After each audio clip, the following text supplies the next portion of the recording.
Good morning. आज हम start कर रहे हैं digestive system, human digestive system. ठीक है, ह्यूमन के डाइजेस्टिव सिस्टम के अंदर सबसे पहले देखो यहाँ पे आपको क्या दिखाया गया है, जितने भी हमारे डाइजेस्टिव सिस्टम के अंदर पार्ट्स आते हैं। अब देखो आप लोगों से ना एक क्वेश्चन पूछा जाता है कि क्या लीवर और पेंक्रियाज एलिमेंट्री कैनाल का पार्ट है या नहीं, तो आप आंसर क्या दोगे? नो। ठीक है, लीवर और पेंक्रियाज, यहाँ पे आप देखिए सबसे पहले फूड कहाँ पे आता है? माउथ में। ठीक है, यहाँ पे ये टंग दिखा रखी है। देन इसके बाद में माउथ से कहाँ पे आएगा? Pharynx.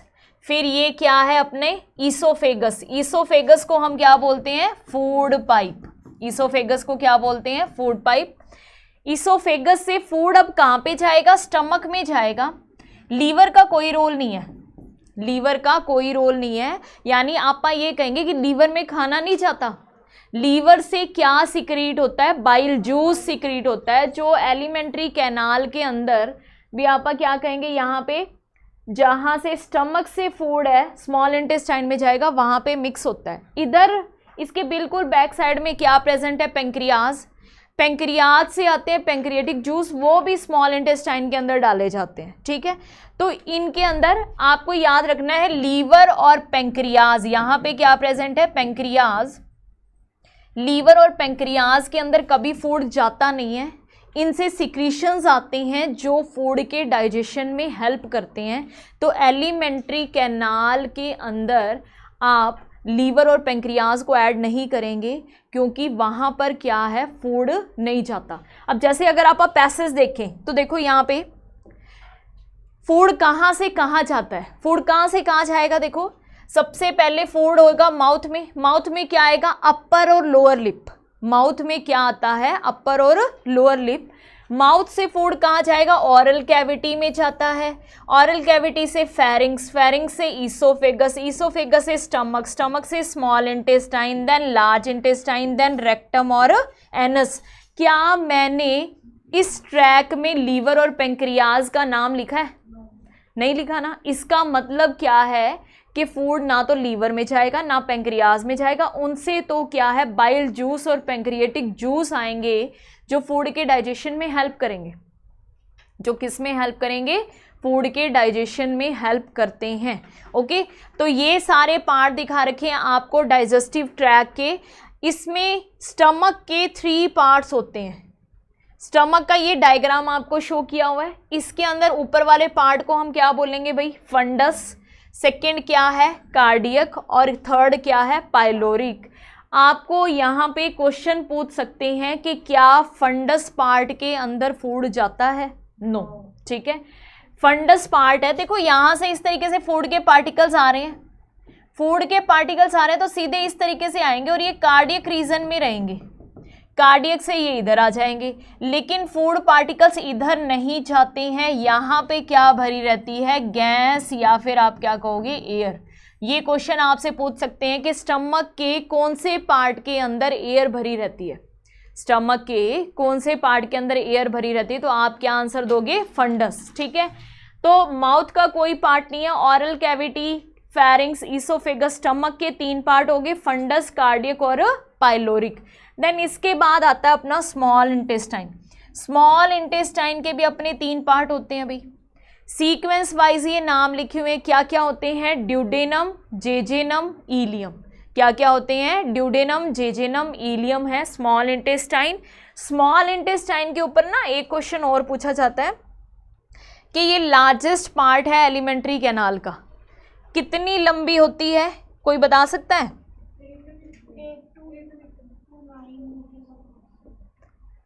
Small intestine, small intestine है लार्जेस्ट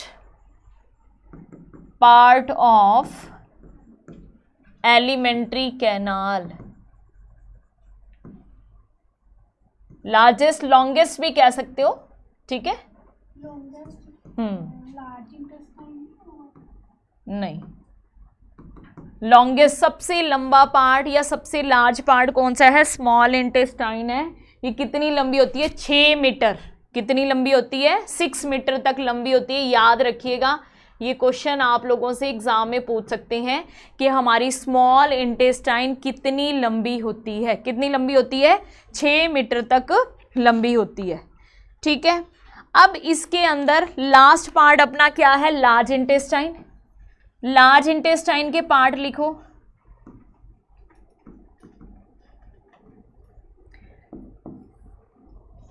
सीकम, कॉलन और रेक्टम। सीकम, कॉलन और रेक्टम।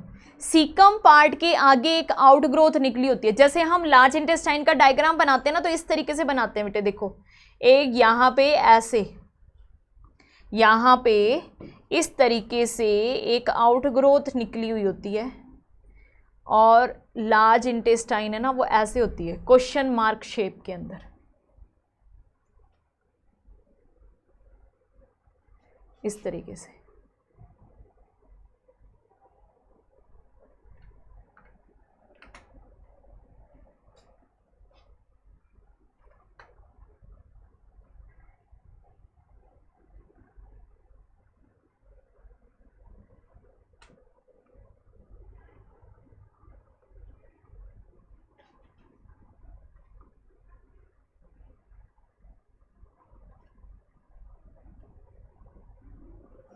ठीक है, इसके अंदर ये जो आउटग्रोथ है, इसका नाम क्या है? Vermiform appendix.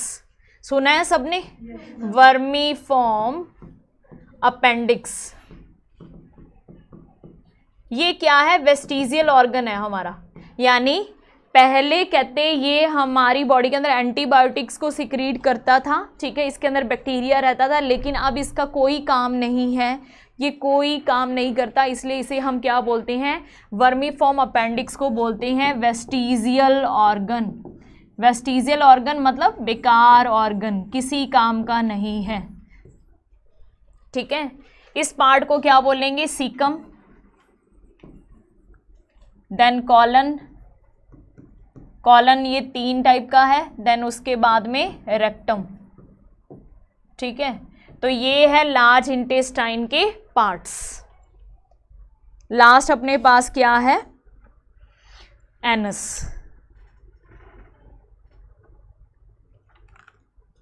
अब हम मेन स्टार्ट करते हैं फूड का डाइजेशन, जिस पे आप लोगों से क्वेश्चन पूछा जाता है। सबसे पहले कहाँ पे स्टार्ट होगा? माउथ के अंदर। आप लोगों से ही क्वेश्चन पूछा जाता है कि डाइजेशन कहाँ पे शुरू हो जाता है। आपको एक चीज़ याद रखनी है कि कभी भी हमारे फूड पाइप के अंदर कोई डाइजेशन नहीं होता। फूड पाइप के अंदर कोई डाइजेशन नहीं होता, वो तो एक वे है, रास्ता है, जहाँ से फूड है वो स्टमक तक जाएगा। ओके, तो यहाँ पे आगे देखो आप, नेक्स्ट आप क्या करेंगे? लिखो यहाँ पे डाइजेशन ऑफ फूड। क्योंकि देखो डाइजेस्टिव सिस्टम वाला जो पार्ट है ना, इसके अंदर सबसे ज़्यादा क्वेश्चन ही ये बनते हैं, कौन सा एंजाइम किसके डाइजेशन में हेल्प करेगा। बस क्वेश्चन आप लोगों के ये हैं। फर्स्ट है डाइजेशन ऑफ फूड कहाँ पे स्टार्ट होता है? माउथ के अंदर। माउथ में हमारे प्रेजेंट होती है स्लाइवा। स्लाइवा कहाँ से सिक्रीट होती है? Slavery glands. और स्लेवरी ग्लैंड से कौन सा, यानी स्लाइवा के अंदर कौन सा एंजाइम होता है? क्या बोलेंगे? एंजाइम का नाम है अमाइलेज, या फिर हम इसे क्या बोलते हैं? टाइलिन। और ये किसका डाइजेशन करता है? स्टार्च का डाइजेशन करता है। स्टार्च कार्बोहाइड्रेट ही है। स्टार्च क्या है? कॉम्प्लेक्स शुगर होती है। स्टार्च क्या है? कॉम्प्लेक्स शुगर है। कॉम्प्लेक्स का मतलब क्या है? इसके मॉलिक्यूल्स बहुत ही ज़्यादा पास है, कॉम्प्लेक्स स्ट्रक्चर है। इसको स्लेवरी अमाइलेज किसमें कन्वर्ट कर देता है? माल्टोज शुगर के अंदर कन्वर्ट कर देता है, और ये एक सिंपल शुगर है। ये एक क्या है, सिंपल शुगर। तो स्टार्च का डाइजेशन कहाँ पर हो गया भाई, माउथ के अंदर। स्लाइवा में कौन सा एंजाइम है, स्लेवरी अमाइलेज, जिसका एक और नाम भी है टाइलिन, जो कॉम्प्लेक्स शुगर को किस में कन्वर्ट कर देगा, सिंपल शुगर में कन्वर्ट कर देता है। ठीक है, यहाँ पर आपको एक और चीज याद रखनी है, साइड में लिख लो कि स्लाइवा के अंदर हमारे दो एंजाइम होते हैं। स्लाइवा के अंदर दो एंजाइम कौन कौन से हैं, एक तो है अमाइलेज और दूसरे एंजाइम का नाम है लाइसोजाइम। लाइसोजाइम क्या करता है, जितने भी जर्म्स हैं, बैक्टीरिया है फूड के अंदर, उनको क्या कर देगा, किल कर देता है। लिख सकते हैं यहां पे आप, लाइसोजाइम किल बैक्टीरिया। लाइसोजाइम किसको किल करता है, बैक्टीरिया को किल कर देता है। अब आगे बक्कल कैविटी के अंदर हम क्या कहेंगे, टीथ। टीथ फॉर्मूला आप लोगों से पूछ सकते हैं, क्या पूछ सकते हैं, टीथ फॉर्मूला। यहां तक सबका हो गया, ओके। चले आगे, चलिए भाई नेक्स्ट देखो,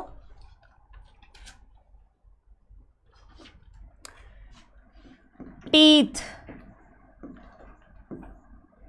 अगर आपसे ये पूछें कि बच्चों में कितने टीथ होते हैं तो क्या बोलोगे, 20। और उनका टीथ फॉर्मूला लिख लो।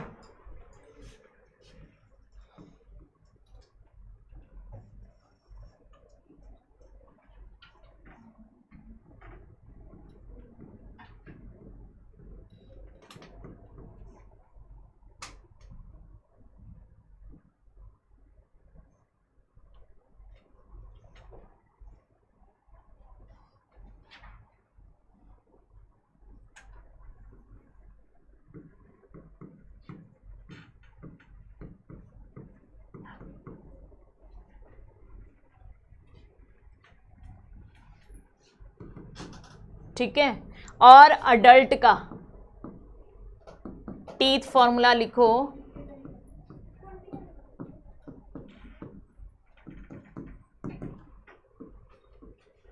यहां पे देखो क्या किया हुआ है, हाफ नंबर लिखा हुआ है। एक चीज और याद रखनी है, ये क्या है, इंसीजर्स, ये क्या है, कैनाइन, ये क्या है, प्रीमोलर, और ये क्या है, मोलर। ठीक है, इनके अंदर देखो, बच्चों के अंदर प्रीमोलर्स नहीं होते, ये आप याद रखना। आपसे ये क्वेश्चन पूछा जाए कि कौन से दांत ऐसे होते हैं जो एक बार ही आते हैं, कौन से प्रीमोलर है वो एक बार ही आते हैं, ठीक है, ना वो टूटे ना कुछ और हो, क्योंकि बच्चों में तो वो होते ही नहीं और एक बार ही आते हैं, फिर टूटेंगे कैसे। उसके बाद में आपको एक चीज़ और याद रखनी है, ये जो नंबर लिखा हो ना, ये हाफ लिखा हुआ है। हाफ का मतलब बीच में से यूँ डिवाइड कर दो, इधर इधर वाला लिखा हुआ है, ठीक है, इधर वाला नहीं लिखा हुआ, बीच में से डिवाइड कर दें, इधर इधर वाला लिखा हुआ है, यानी कि ऊपर इधर वाली साइड 2 इंसीजर हैं, 1 कैनाइन है, 2 प्रीमोलर हैं, 3 क्या है, मोलर इधर वाली साइड। ठीक है, सेम इधर होएगा। इधर इन्होंने क्या बोला है कि बच्चों के अंदर 2 इंसीजर होता है, 1 कैनाइन होते हैं, प्रीमोलर तो होता ही नहीं है, और मोलर कितने होते हैं, 2 होते हैं। ठीक है, याद रखिएगा इस चीज़ को। इसके बाद में देखो नेक्स्ट अपना क्या आता है, फेरिंग्स कुछ नहीं है, एक वे है। ईसोफेगस में भी आपको कुछ नहीं लिखना। नेक्स्ट आ गया स्टमक। स्टमक के अंदर चलो भाई हेडिंग लगाओ स्टमक। स्टमक के अंदर बहुत सारे काम होंगे। सबसे पहले आप यहाँ पे लिखो कौन कौन से एंजाइम्स होंगे। ठीक है, स्टमक के लिए टर्म यूज की जाती है गैस्ट्रिक। तो यहाँ पे जो ग्लैंड्स होंगी उनको क्या कहेंगे, गैस्ट्रिक ग्लैंड्स। स्टमक में क्या क्या होता है, HCl, हाइड्रोक्लोरिक एसिड। आपसे क्वेश्चन ये पूछ सकते हैं हाइड्रोक्लोरिक एसिड को कौन सिक्रीट करता है, तो क्या बोलोगी, चीफ सेल या फिर oxyntic cell. Chief cell, chief cell का एक और नाम भी है, क्या बोलेंगे, ऑक्जेंटिक सेल। किसका सिक्रेशन करती हैं? HCl का। ओके, दूसरा यहां पर क्या है, प्रोटीन को डाइजेस्ट करने वाला एंजाइम कौन सा होगा भाई? पेप्सिन। कौन सा होगा? Pepsin. Pepsin protein digesting enzyme, यानी प्रोटीन को डाइजेस्ट करने वाला एंजाइम होगा। और थर्ड यहां पर आप लिखिए म्यूकस। म्यूकस को कौन सिक्रीट करती हैं? Goblet cells. कौन सिक्रीट करेंगी? Goblet cell. स्टमक में आपको इतना ही याद रखना है कि HCl है, हाइड्रोक्लोरिक एसिड है, वो स्टमक के अंदर होता है। और ये कौन सिक्रीट करती हैं? चीफ सेल या फिर ऑक्जेंटिक सेल करती हैं। पेप्सिन है, पेप्सिन प्रोटीन को डाइजेस्ट करने वाला एंजाइम होता है, P से P। और म्यूकस को कौन सिक्रीट करता है? Goblet cells. ठीक है, गॉबलेट सेल हमारी बॉडी की यूनिसेलुलर ग्लैंड है, यानी एक ऐसी ग्लैंड जो सिंगल सेल से मिलके बनी है। ओके, इसके बाद में देखो, अब हमें और क्या यहाँ पे लर्न करना है? गैस्ट्रिक जूस के अंदर फैट के डाइजेशन के लिए कौन सा एंजाइम होगा? Gastric lipase. किसको डाइजेस्ट करेगा? डाइजेस्ट फैट्स या फिर अपन क्या बोलेंगे? लिपिड्स। गैस्ट्रिक लाइपेज, अकेला लाइपेज भी आपको मिल सकता है। लाइपेज किसका डाइजेशन करता है? लिपिड्स का। अच्छा, म्यूकस का काम सुनिए। अब म्यूकस का क्या काम होता है? म्यूकस का क्या काम है कि स्टमक की लाइनिंग को प्रोटेक्ट करना HCl से। ठीक है, स्टमक की लाइनिंग को प्रोटेक्ट करना HCl से। जैसे मान लो ये स्टमक है हमारा, स्टमक की जो लाइनिंग है सारी, इस लाइनिंग को प्रोटेक्ट करेगा म्यूकस। म्यूकस क्या होता है? ऐसे ना आप ये कहोगे वाइट कलर का जेल लाइक सब्सटेंस होता है। ठीक है, जिसकी ना अंदर पूरे लेयर होती है। म्यूकस की यहाँ पे क्या होगी? लेयरिंग होती है इस तरीके से। और अंदर क्या भरा होगा? HCl।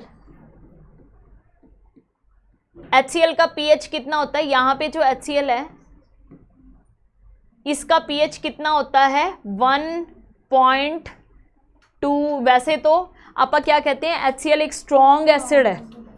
HCl क्या है? एक स्ट्रॉन्ग एसिड है। अगर हम acid base and salt chapter के अंदर पढ़ते हैं तो HCl की pH कितनी होती है? 0। मतलब ये इतना ज़्यादा स्ट्रॉन्ग एसिड है।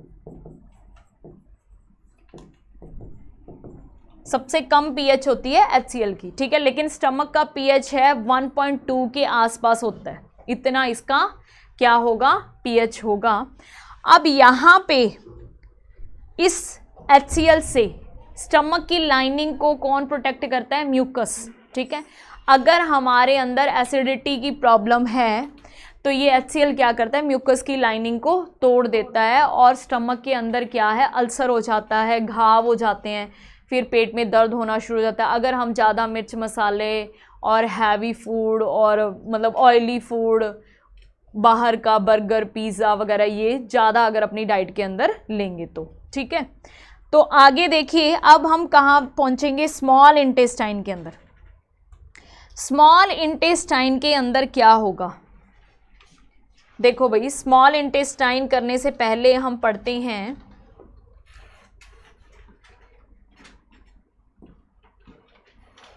लीवर।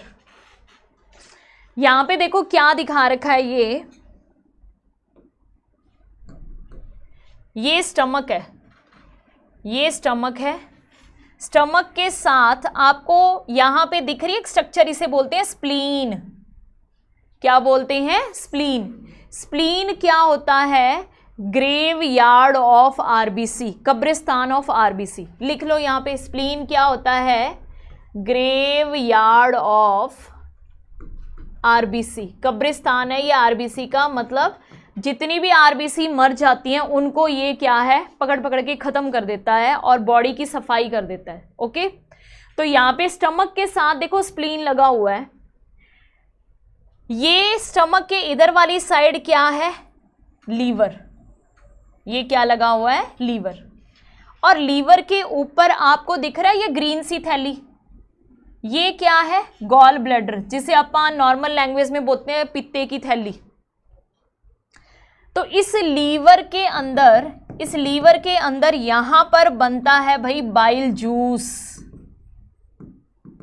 यानी क्वेश्चन क्या आता है कि लीवर किसको सिक्रीट करता है, लीवर सिक्रीट करता है बाइल जूस, और स्टोर कहां पे होता है, गॉल ब्लैडर के अंदर। ठीक है, तो आपने याद रखना है कि liver secrete bile juice. Liver किसको सिक्रीट करता है, बाइल जूस को सिक्रीट करता है।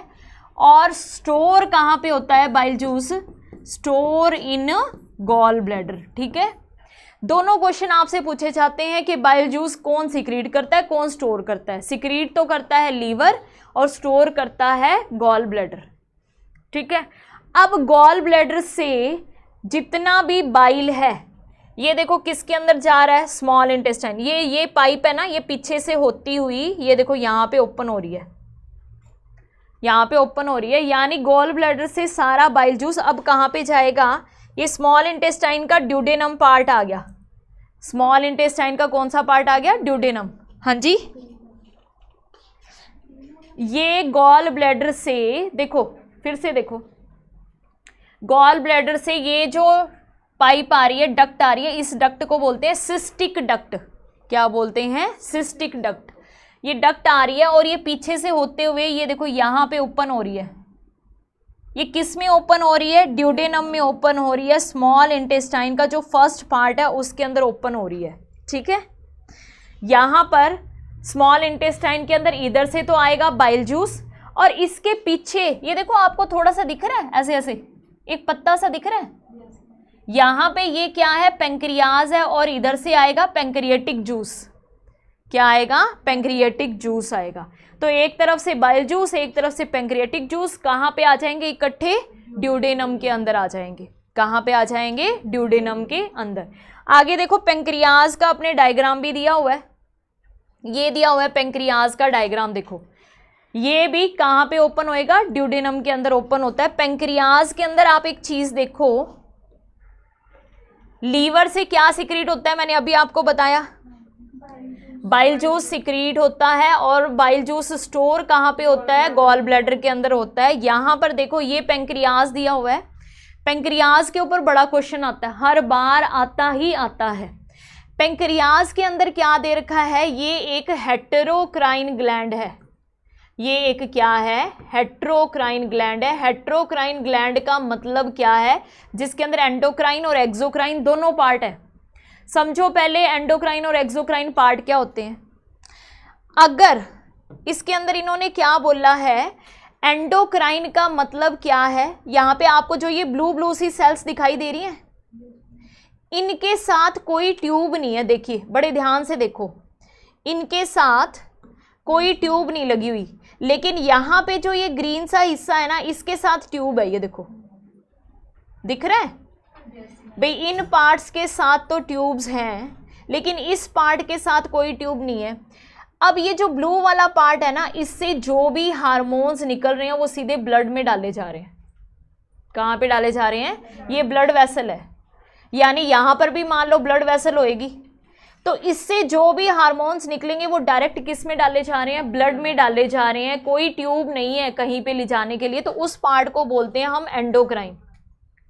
और जिस पार्ट के साथ भाई ट्यूब्स हैं, तो यहाँ से जो भी निकलेगा हार्मोन्स, जो भी एंजाइम्स निकलेंगे वो इस डक्ट में जाएंगे। फिर इस डक्ट से कहाँ पे जा रहे हैं, स्मॉल इंटेस्टाइन में जा रहे हैं। तो जिस पार्ट के ट्यूब हो, डक्ट हो, उसे बोलते हैं एक्सोक्राइन पार्ट। जिसमें ट्यूब और डक्ट नहीं है और वहाँ से जो भी केमिकल्स निकल रहे हैं, जो भी हार्मोन्स निकल रहे हैं, वो डायरेक्ट किस में डाले जा रहे हैं, ब्लड में डाले जा रहे हैं, उसे बोल रहे हैं हम एंडोक्राइन पार्ट। ठीक है, तो यहाँ पे पेंक्रियाज को हम हेटेरोक्राइन ग्लैंड क्यों बोलते हैं, क्योंकि इसके अंदर एंडोक्राइन और एक्सोक्राइन दोनों पार्ट प्रेजेंट है। यानी कुछ पार्ट के साथ ट्यूब्स हैं, कुछ पार्ट के साथ ट्यूब नहीं है। जिस पार्ट के साथ ट्यूब्स या डक्ट नहीं है उनसे निकलने वाले केमिकल्स को हम डायरेक्ट किस में ऐड कर रहे हैं, ब्लड में, और जिसके साथ ट्यूब्स हैं उसको कहाँ पे डाल रहे हैं हम, टारगेट ऑर्गन तक, ठीक है, यानी स्मॉल इंटेस्टाइन तक। तो इसे हम बोलते हैं हेट्रोक्राइन ग्लैंड। अब आपसे क्वेश्चन यहाँ पे क्या पूछा जाता है कि भाई इससे क्या एंडोक्राइन पार्ट से क्या सिक्रेट होता है और एक्सोक्राइन पार्ट से क्या सिक्रेट होता है। एंडोक्राइन पार्ट से निकलते हैं दो हार्मोन, कौन कौन से, इंसुलिन और ग्लूकेगोन। एंडोक्राइन पार्ट से, नेक्स्ट पेज ले लेते हैं हम, endocrine part of pancreas. Endocrine part pancreas से निकलते हैं दो अपने पास हार्मोन्स, कौन कौन से, इंसुलिन और कौन सा निकलता है, ग्लूकेगोन। और एक्सोक्राइन से क्या निकलेगा, एक्सोक्राइन से निकलेगा पेंक्रियाटिक जूस। पेंक्रियाटिक जूस तो कहाँ पे जाएगा, स्मॉल इंटेस्टाइन में, और फूड के डाइजेशन में हेल्प करेगा। कहाँ पे जाएगा, स्मॉल इंटेस्टाइन के अंदर जाएगा और फूड के डाइजेशन में क्या करेगा, हेल्प करेगा। और इंसुलिन क्या करता है, डिक्रीज ग्लूकोज लेवल, और ग्लूकेगोन क्या करता है, इंक्रीज ग्लूकोज लेवल।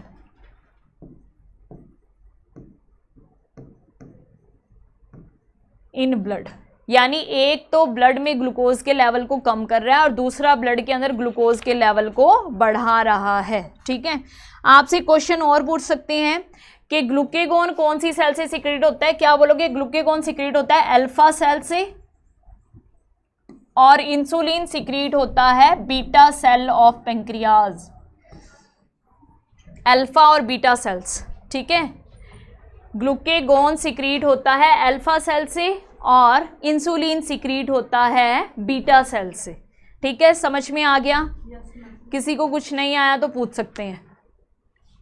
तो ये हो गया पेंक्रियाज का स्मॉल इंटेस्टाइन और वो पेंक्रियाटिक जूस, और हम क्या कहेंगे, एंडोक्राइन पार्ट से सिक्रीट होने वाले हार्मोन्स, ओके। अब इसके बाद में हम क्या देखेंगे कि ये दोनों पार्ट, लास्ट ही है बस अपना, ये मान लो अपना कहें स्टमक है, स्टमक में यहाँ पे स्मॉल इंटेस्टाइन का ड्यूडेनम पार्ट है, इधर हम क्या कहेंगे, पेंक्रियाज ओपन होता है और क्या आएगा, पेंक्रियाटिक जूस, और यहाँ पे क्या है, लीवर, तो इधर से क्या आएगा, बाइल जूस, यानी इधर से बाइल जूस आएगा, इधर से क्या आएगा, पेंक्रियाटिक जूस आएगा, और सब क्या है, स्मॉल इंटेस्टाइन में यहाँ पे मिक्स हो जाएंगे, और हम क्या कहते हैं, complete digestion of food. Complete digestion of food occur in small intestine. Food का जो कंप्लीट डाइजेशन है वो कहाँ पे हो जाएगा, स्मॉल इंटेस्टाइन के अंदर हो जाएगा, ठीक है। आगे इसके अंदर थोड़ा पार्ट अपना और रह रहा है कि भाई स्मॉल इंटेस्टाइन के अंदर किस तरीके से फूड का डाइजेशन होता है, वहाँ पे बिलाइज होती हैं, ठीक है। फैट का डाइजेशन कैसे होता है, कौन कौन से एंजाइम हैं, तो वो हम करेंगे नेक्स्ट क्लास के अंदर, ओके। तो मिलते हैं फिर कल, ठीक है, ओके।